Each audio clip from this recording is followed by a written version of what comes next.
because we've had these experiences, and there's just things that's like, gosh, I wish I had known in my 20s the things that I know now. They're really hitting the top of the game. The CEOs are in the succession are becoming the CEOs.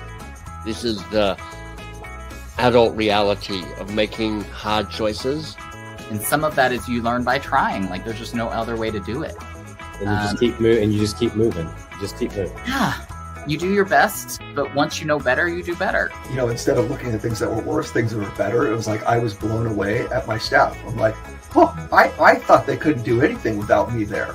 When something keeps happening over and over again, you can think it must be them, but you have to take on that it's you. Now, when I've said that to entrepreneurial groups, they all get nervous. Oh, I could never do that. I could never do that. Oh, this is like a whole new way of looking at this situation and a whole skill set. And we're not in this alone.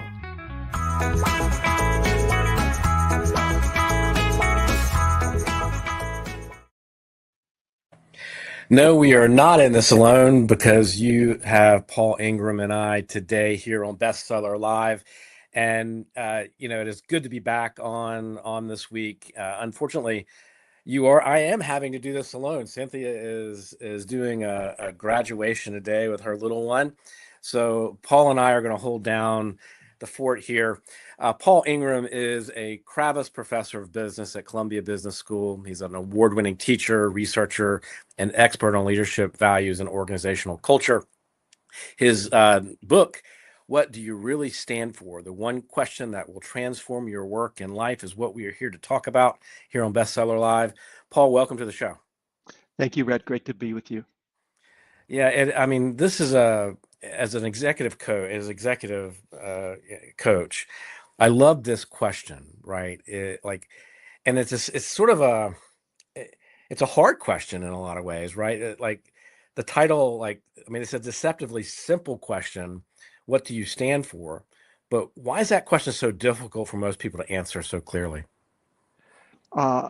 Yeah, you're exactly right in your observation that people struggle to answer the question. It's evidence of that phenomenon. I've asked more than 10,000 people, successful people, mature people, how they use their values. It's the question I ask at the beginning of one of my workshops. And about 80% or more of them say, well, they think of one or two values occasionally, right? So I think it's really taken for grantedness that, we of course do all have values. They're formed in the first 2 or 3 decades of our lives, and they are always working in the background. And I think that too often we take it for granted.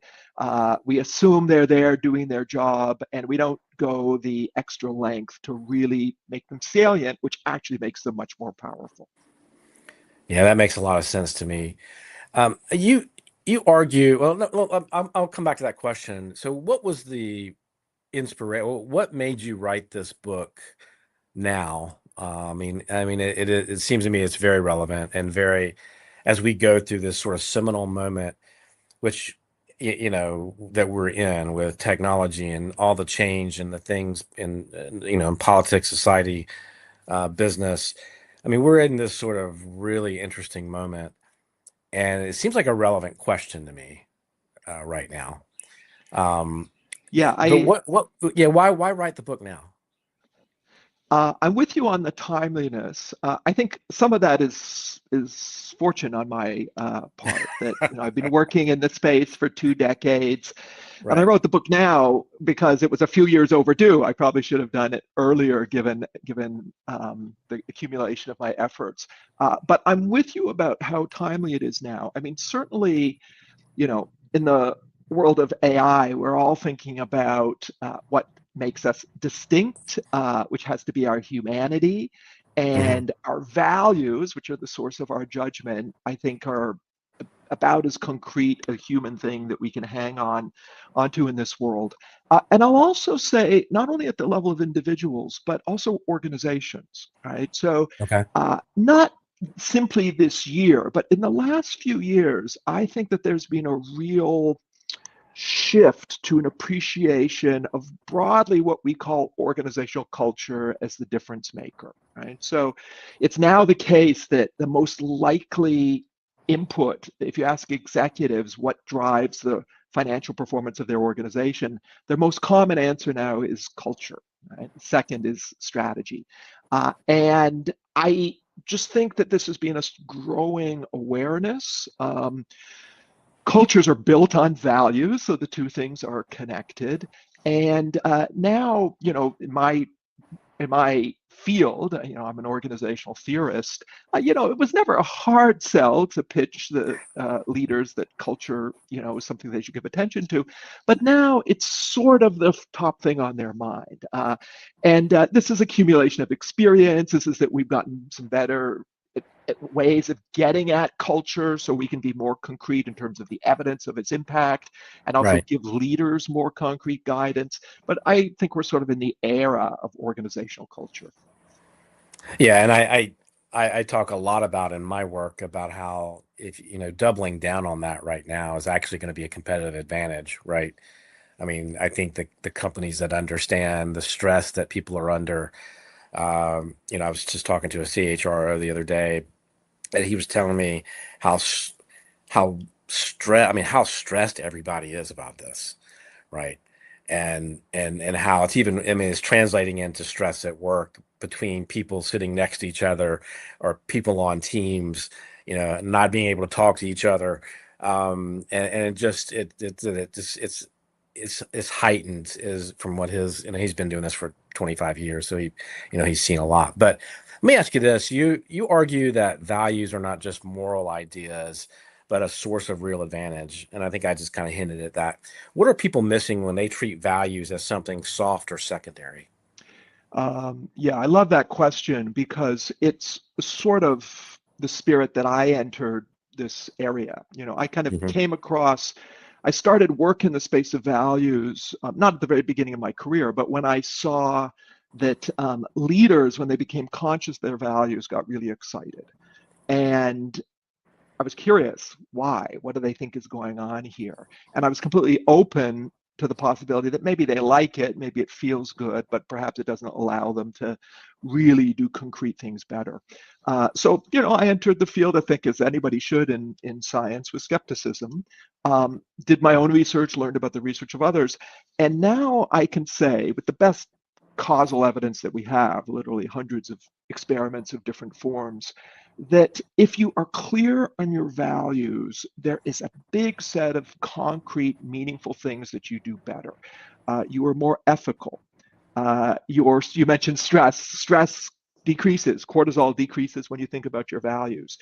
You're happier. You're more motivated. You're more resilient. If you connect a goal to your values, you make more progress towards the goal because your values are your most powerful source of motivation.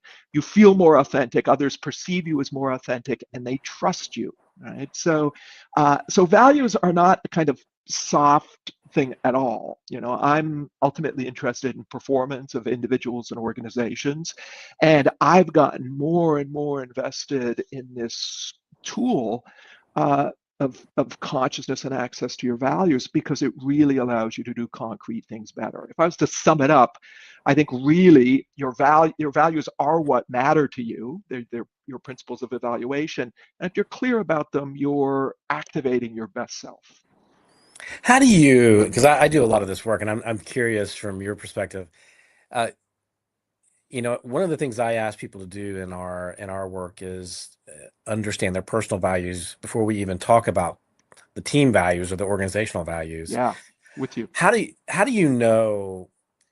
Well, let's say I'm an employee, maybe a senior leader in the C-suite.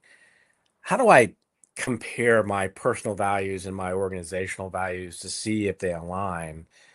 Because I mean, I think that's where this sort of disconnect happens, and I think it's why we have such high disengagement, unengagement, whatever. I can't speak English today, but there's so many trust issues and with our work and with the people we work with.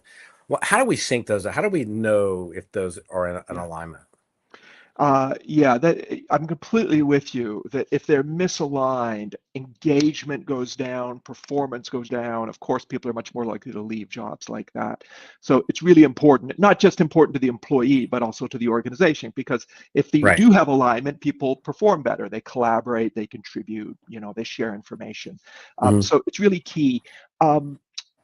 I measure that alignment, right? So I Awesome. could tell you I'd love to borrow your tools. yeah, I could tell you how we do it scientifically, but I'll also point out, and I bet you can relate to this in your own career, when you don't have it. I Mm. mean, you might want to defer the acceptance of that sometimes for too long. We twist it a lot of times, right? Yeah, you might try and justify, but right. Ultimately when you're misaligned. I had, you remind me of a project I did with a consulting firm. I do a workshop where we could do it with hundreds of people where they surface personal values, as you said you do in your coaching. And then I have them input the values into a kind of word cloud in real time. And then you've got the shared values, the aggregated Right. values up there on the screen. And I say, hey, this is a representation of the culture of the collective. And I was doing this with a consulting company at their offsite. I explained to the CEO what the plan was. And then the CEO says, wait a minute, you said if people are misaligned, they're much more likely to leave the job. So if we put that up on the screen, won't some of them see it, realize they're misaligned, and then leave? And my first answer was, good for you and good for them, right? Right. Because Ultimately, yeah. I'm not, if someone has misaligned values, I'm not assuming they have bad values. I start with the assumption everyone has good values. But if your firm is about creativity and innovation and moving fast, and someone's values are diligence and rigor and detail orientation, they're probably going to be happier and more effective in another consulting company. So it's okay if people realize misalignment and leave. But also, as I told the consulting CEO, people know if they're misaligned, right? You can feel it, and something isn't right. And I think that that's, in my research, I find that people who have misaligned values are much more likely to leave the organization without being told they have the misalignment, right? So they sense it in every interaction. I mean, that's really interesting. Is there a way that as a manager, leader, CEO, founder, that I can hire better?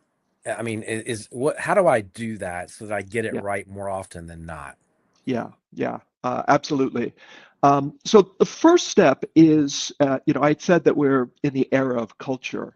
Right. One of the things that's precipitated that is that we are much better at concretizing and measuring culture now, right? So there's various ways of doing this. I'm not the only scholar who's done this, but with work, particularly with my former PhD student, she's now a faculty member at William and Mary, Yunjin Choi, we've developed one deep reflective question that allows us to map out the culture of an organization. So it's a question that surfaces people's values, but we can kind of document the hotspots in the culture and where people are aggregated and so on.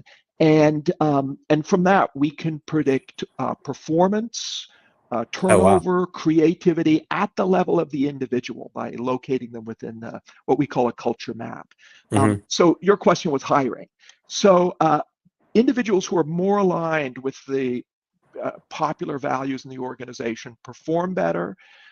They are more likely to stay in the organization. They share information. They create more value in internal negotiation. So you want to hire them, right? So I think the first step is to do something to map the culture, do something to really get concrete about what are the values that are widely shared in the organization.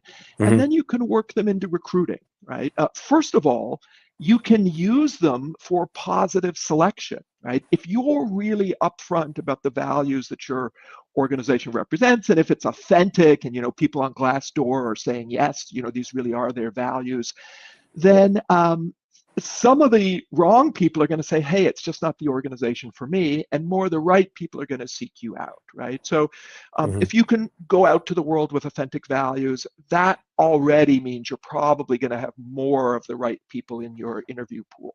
In the interview, to solicit values, some of my favorite interview questions for values are things like, what was your best day at work in the last year? Oh, I What like was that. it about that day that made it such a great day? And people will say teamwork or impact or customer centricity or creativity. And what they're expressing are values, right? So values are principles of evaluation. They tell us what's good, bad, or important. So if we take a really great day and say, why was it great? The whys will be values. If we talk about what was missing in a bad day, or why the most important project to us is most important, the whys are going to be values. So it's also true, as you can imagine, that if you ask someone about a really great day at work, a really bad day at work, and they kind of get the visceral memory of it, they want to express themselves, right? So they have this internal drive to be authentic. And as I say, I think that's good for both the interviewee and the interviewer. No, I love that. If I could just add something go ahead. for that, it's kind of a new phenomenon, but many of the leaders that go through my various workshops in companies or at Columbia Business School, they leave with a laminated card that has their top values on it. And more I hear from people who go on interviews and they take the values card out and say, hey, I'd love to talk to you about my values and ask you about yours. I love that. And they always say it's a good conversation. Sometimes they get the job, sometimes they don't, but they always say the conversation works. Absolutely love that. I'm gonna steal that for sure. Let me ask you to kind of go into this too. I one of the things I think is, I bet if I asked 10 companies to sort of define their culture, they probably struggle. Yeah. I love this idea of measuring that and actually getting a handle on that before. I mean, in this day and age, I think we have to have a handle on that. What's the best way to get a handle, on how to define your culture? I mean, do you talk about that in the book? I mean, how do you do that today? Yeah, because I think that's actually really a key takeaway for at least for this conversation. Yeah, for sure. So I'll give you a very quick path to where they can go, and if you have a tool, like where people can go to. Yeah. For sure, absolutely. So we've had effective measures of measuring culture for decades, right? So there's something in my field called the culture inventory, something in Spirit, but it's an 80-item survey, right? So you can't, it's often just the top leaders that do it. You can't do it with everyone. You certainly can't do it year after year. So it's valid in the sense that it captures the culture well, but it's not really feasible. It's bulky and it's hard to, right. Exactly. So what we've been using, and again, I think this is really the breakthrough of Yoonjin Choi, who's my doctoral student, now a faculty member. The question we ask is, we get people really to reflect on their values and the values that they agree with around them. So the question is this the C-suite or is this everybody in the organization? This is everyone. Yeah, this is everyone, right?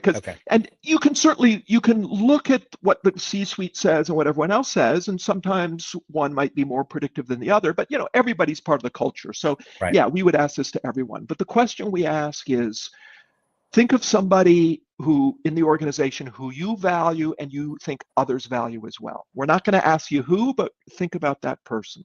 Okay. Why is that person valued? And we can sometimes ask people to write a few lines, or sometimes we give them some options and they choose.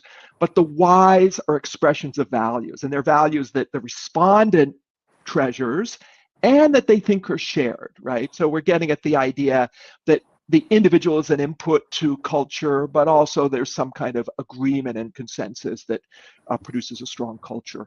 And we simply use their whys to operationalize the culture. We count up what's cited most frequently, We look at a sort of linguistic network of what people see as fitting together, so we can identify subcultures through that path. But it's really this one deep question.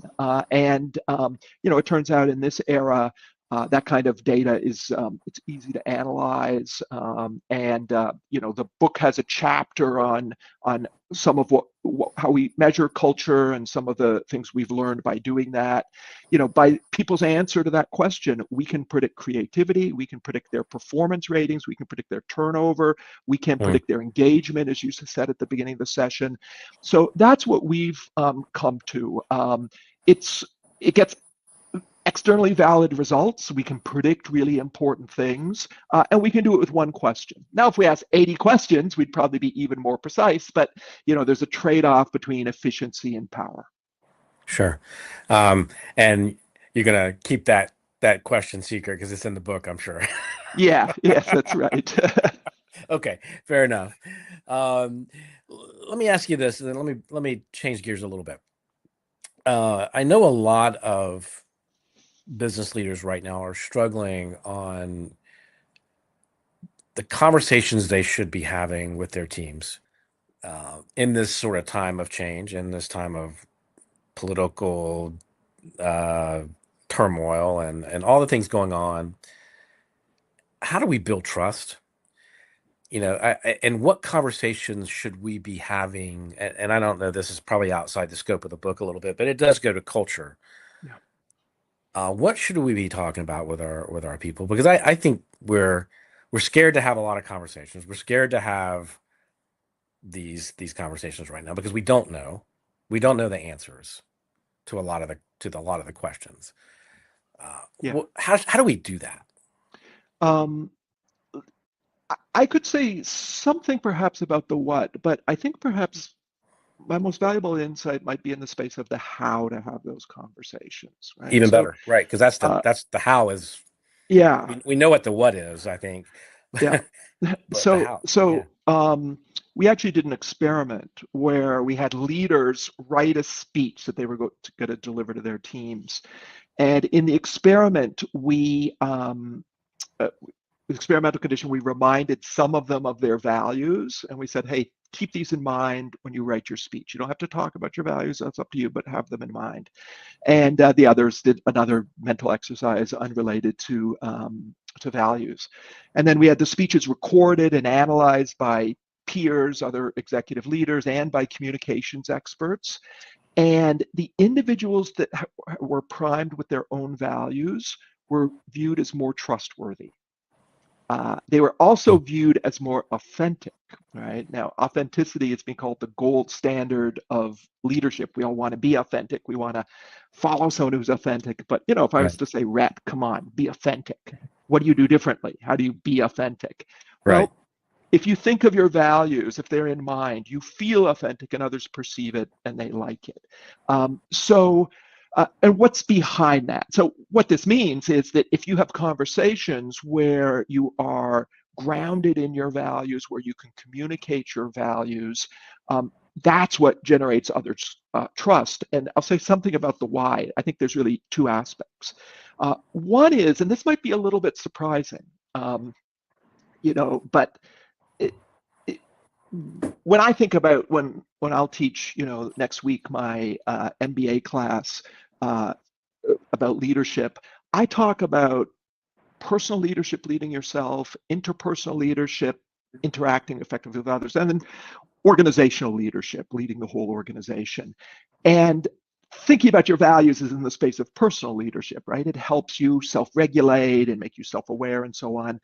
And sometimes, it's not often, but there's some people broadly in the field of leadership who'll say, look, personal leadership, that's not the point. That's inward looking, maybe even selfish. You're supposed to have a positive impact on others. So forget about yourself and your values, focus on others.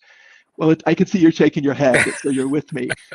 It turns out the people who were reminded of their values were less likely to talk about themselves in their speech. They were more connected with the audience, right? Because Right. If you're grounded, you feel better, you feel more confident. You don't have to say I. You can talk about the collective. right? So I think that's the first thing. And of course, people trust you more if you're connected to them and if you're with an eye to their interests. And the second thing is, I like to think of our values as sort of the equivalent of the operating system of a personal computer. If you really understand the operating system, you know with a certain input what output you're going to get. Sort of the same with our values. Our values are how we process the world and how we decide how to respond to it.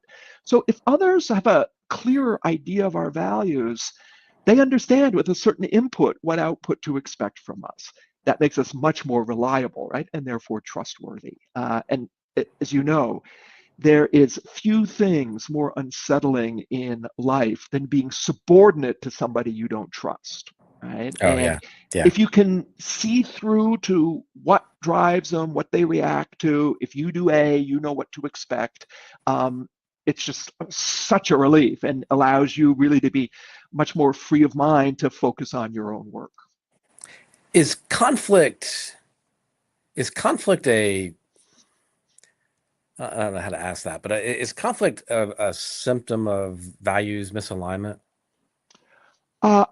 Occasionally, sometimes, I'll put it this way. When we're in conflict, we're usually in conflict over concrete things. An attitude, this is a good thing or that's a bad thing, or a preference, we should go left or we should go right, right? So we usually have conflict over concrete things.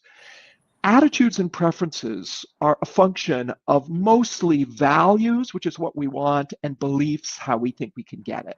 Okay. Right. So we value world peace. We believe we can get it by going left. So we have a preference for going left. So it's a combination of values and beliefs. So sometimes people are in conflict because they have different values. That happens all the time. A lot of the time, people might have the same value, but they have different beliefs about how to get it, right? So preferences and attitudes come from values and beliefs, and the conflict could be in either the value or the belief, right? It's actually useful to understand which is the source of the conflict, because people don't change their values much once they're mature. Right? I'm not saying there's no circumstances where people change their values, but my advice to leaders and others is stay out of the business of trying to change others' values. That's an incredibly hard thing to do. Right. People's beliefs don't change with the wind, but they are more changeable, right? We can learn, we can correct ourselves, right? So if you understand whether the source of the conflict is a value or a belief, then you have a much better understanding about how to approach it. And also, if the source is in difference of values, if you're clear about the values, it puts you in a much better position for dealing with the conflict productively. There's a couple of benefits of that clarity. Let's imagine you want to go left, I want to go right. If it's just left and right, left versus right, it's a zero-sum proposition, right? We go your way, I'm unhappy. We go my way, I'm unhappy. We go down the middle, we both think it's mediocre. If we get to the underlying values and we discover, hey, you want to go left because you think that's the direction of excellence, and I want to go right because I think that's the direction of creativity. If we understand that it's actually not really about left or right, fundamentally it's about excellence and creativity, sometimes we can see some third option, which will give you more than 50% of excellence and me more than 50% of creativity, right? In negotiations, that's what's called integrative bargaining, right? You make the pie big, which is a really critical technique. And fundamentally, you got to know where you get utility from, right? Which is your value. Right. So we get that option. And a lot of the times there's some third option that might be better than the ones on the table. Even if there's not, I think we're in a better place if we understand the underlying values. Because if you want to go left and I want to go right, and that's all you know, it's easy to make negative attributes about the other party, right? You might think, why would anyone want to go right? Paul must be stupid. He must be evil. But if you understand, in fact, I'm not stupid or evil. I just value creativity most. Right. And creativity is not top for you. You prefer excellence to creativity, but you understand creativity is a good thing. You can respect it, right? So if we can understand the underlying values that we're pursuing, 99% of the time, they're values that we could respect, even if they're not exactly our own. And then even if we have to disagree, we can preserve the relationship. I I believe, and unfortunately, this is probably my last question because we're hitting our show time, but I believe that a lot of our core values show up under pressure. What shows up under pressure? I mean, even if we don't understand our core values, and I think a lot of people don't, like Yeah. what shows up under pressure, and is it our core values? I certainly think sometimes, right? Because our values are what's most important to us. And if we can access them, sometimes, when the stakes are really high, that's one way of saying pressure, people will make choices. And if they're accurately, channeling their values, they'll be an expression of values, right? So literally every choice, if you're being effective, is in some sense expression of your values. So certainly when the pressure's on, usually the stakes are high. So these are often really distinct instances of trade-offs on values. But I'll also say that sometimes when the pressure's on, we don't think straight. We're not our best self. We get distracted. We're anxious and therefore not processing information, right? So some of the people who've done work over the years with me on values, they report that it's often in crisis situations that just bringing their values to mind, taking out their laminated card is most important, because those are the moments where you could be distracted, right, or driven off course. And it helps actually helps make the decisions easier. Completely. Right. As soon as you see which option is the direction of your values, it gets easy to take that choice. Yeah, I'm a big believer in that. Paul, it has been a pleasure. I could talk to you for hours. This is fascinating stuff. The book is What Do You Really Stand For? The One Question That Will Transform Your Work and Life. It's right there. I'm glad you have a copy. People know what it looks like now. Where can people find it, Paul? Harvard Business Review Press. You can get it in all formats on Amazon.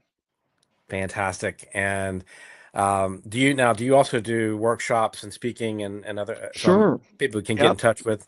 Yeah, sure. So you can find me at the Columbia Business School, just Paul Ingram, Columbia Business School, and you'll get my email. And of course, there's courses I run for executives at the Columbia Business School, and sometimes outside that, working on operationalizing culture and so on to help organizations. So happy to hear from anyone who's interested in this topic. Thanks, Paul. And hey, we'll be back next week with another episode of Bestseller Live. You can also get my book, Head of Mentals. That is in stores now, and we're also out there speaking and talking to businesses. So take a look at that. And Cynthia and I also have a new project that we're going to talk about pretty soon around how we think society has become very transactional, and what to do about that in your own work and life. And so we'll be talking about that project very soon. And again, thank you for being here with us on Bestseller Live. Paul Ingram, go get the book, What Do You Really Stand For? I think it's going to be a really helpful, useful a book for you in this particular period of time that we're in. And until next week, take care, guys. Thank you, Rhett.